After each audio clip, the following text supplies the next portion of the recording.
अस्सलाम वालेकुम, क्या हाल है आप सबका। मैं बिल्कुल ठीक ठाक हूँ और उम्मीद करती हूँ कि आप सब भी खैरियत से होंगे।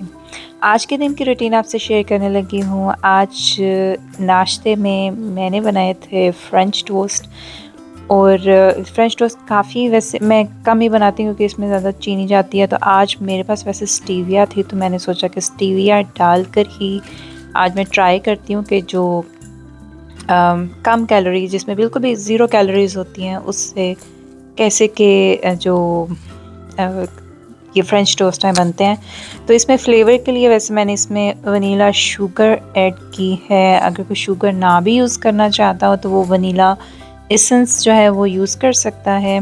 और अच्छा, इसके अलावा अगर आप इसमें चाहें ना तो जो फ्लेवर होता है दालचीनी का, जो दालचीनी का पाउडर बना होता है वो भी आप इसमें डाल सकते हैं, वो भी काफ़ी अच्छा लगता है। इसके अलावा जो क्योरा वाटर है, अच्छा इसका जो टेस्ट है वो तो ज़बरदस्त होता है। इसकी स्मेल आय हाय बहुत खूबसूरत, बहुत ही अच्छी आती है इसकी स्मेल अगर आप इसको यूज़ करते हैं फ्रेंच टोस्ट के अंदर। तो ये एक देसी टाइप के फिर फ्रेंच टोस्ट बन जाते हैं क्योरा वाटर के साथ। अच्छा बहरहाल पैन में मैंने लिया थोड़ा सा ऑयल और नॉर्मल जिस तरीके से आप बनाते हैं फ्रेंच टोस्ट बस उसी तरीके से मैं बनाती हूँ। और आज वैसे मैं आफिया की फरमाइश पे बना रही हूँ फ्रेंच टोस्ट क्योंकि वो आज घर में थी और इसलिए फिर मैंने और आफिया ने मिलकर तो इकट्ठा नाश्ता किया था।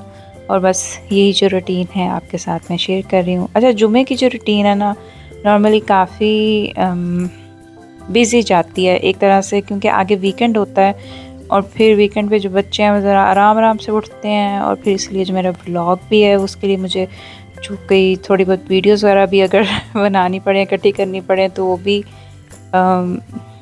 बस स्लो चल रही होती हैं। इसलिए मैं कई दफ़ा वीकेंड्स का जो व्लॉग होता है वो फिर मैं नहीं डालती। वो अक्सर मैं फिर हफ्ते वाले दिन जो है वो फिर जो भी मेरे पास कंटेंट इकट्ठा हो जाता है या फिर आपको दिखाने के लिए, आपसे शेयर करने के लिए कुछ जो टिप्स ट्रिक्स या बातें हैं तो फिर इसलिए फिर मैं वो बाद में आप लोगों से शेयर करती हूँ।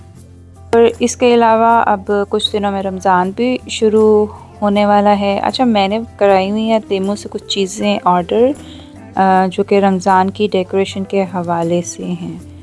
मैं आज सोशल मीडिया पे सुन रही थी कि एक ट्रेंड ही बन गया है कि रमज़ान की डेकोरेशंस वगैरह घर में करें और जिस तरह यहाँ पे क्रिश्चियन अपना एक एडवेंट कैलेंडर बनाते हैं इस तरह रमज़ान का कैलेंडर बना लें। तो अपनी अपनी सोच है लेकिन इधर यूरोप में आपका इतना ज़्यादा मिलना जुलना नहीं होता। मतलब आप इंडिविजुअल है, आपकी प्राइवेट लाइफ है, आप लोग अपने अपने छोटे अपार्टमेंट में या घरों में रहते हैं।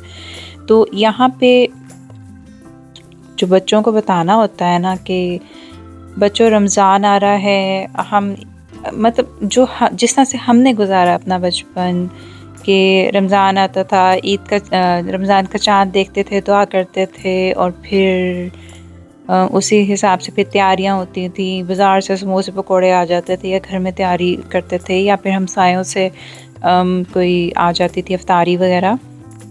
वो वहाँ यहाँ पे सिस्टम बहुत कम है। तो इसलिए बच्चों को इंगेज रखने के लिए, उन्हें बताने के लिए, उन्हें रमज़ान की अहमियत वाज़े करने के लिए उन्हें ये जो चीज़ें हैं इस तरह की बतानी पड़ती हैं। अच्छा बहरहाल मैं यहाँ पे नाश्ता करके गई भी थी बाहर। तो मैंने बाबा जी से कहा कि उतने पैसे दे दें जितने लोगों को लगता है कि मेरे पास हो। तो बाबा जी ने पैसे दे दिए और उसके बाद मैं आई थी इधर तुर्की मार्केट में।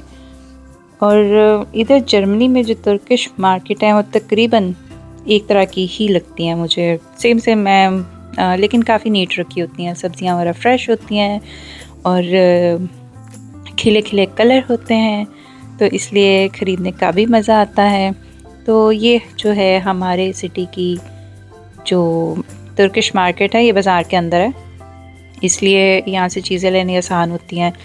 हर तरह की चीज़ें तकरीबन छोटी मोटी पड़ी होती हैं। और इसके अलावा यहाँ से गोश्त जो है पहले नहीं मिलता था इस दुकान से लेकिन अब मिल जाता है। तो मैं अक्सर जो है वो गोश्त यहाँ से ले जाती हूँ क्योंकि इनके पास फ़्रेश आता है और फिर फिर मैं उसके पैकेट्स वगैरह बना के कुछ अरसे के लिए, जैसे कि हफ़्ते के लिए या 2 हफ़्ते के लिए मैं फ्रीज़ कर देती हूँ। फिर अगर मेरा दोबारा चक्कर लगे यहाँ का, तो फिर मैं दोबारा से फिर गोश्त वगैरह है जो ख़रीद लेती हूँ।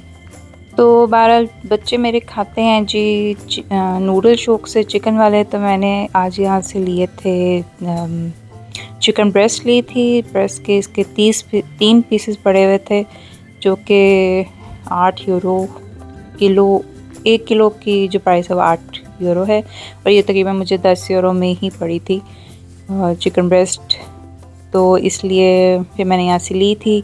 अच्छा, इसके बाद मैं बाहर निकली थी, तो आज जो बाज़ार लगा था ना, ये जो सामने ग्रिल स्टेशन है, ये है हमारे एक बहुत अच्छी इंडियन फैमिली है, मियाँ बीवी हैं दोनों। तो यहाँ पे जो चिप्स और जो रोस्ट वगैरह वो लगाते हैं, तो इनसे मैं मिली थी।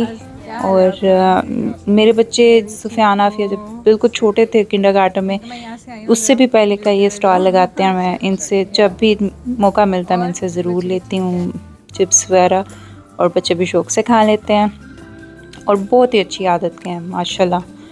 और उसके बाद जी मैं आई थी घर, और रास्ते में ये गुलकार भी बैठे हुए थे, लेकिन पता नहीं मुझे थोड़ा सा अभी कुछ होता है इस तरह के लोगों की वीडियो बनाना, या मुझे होता है कि मैं परमिशन वगैरह ले लूँ पहले, इसलिए मैं बनाती नहीं हूँ।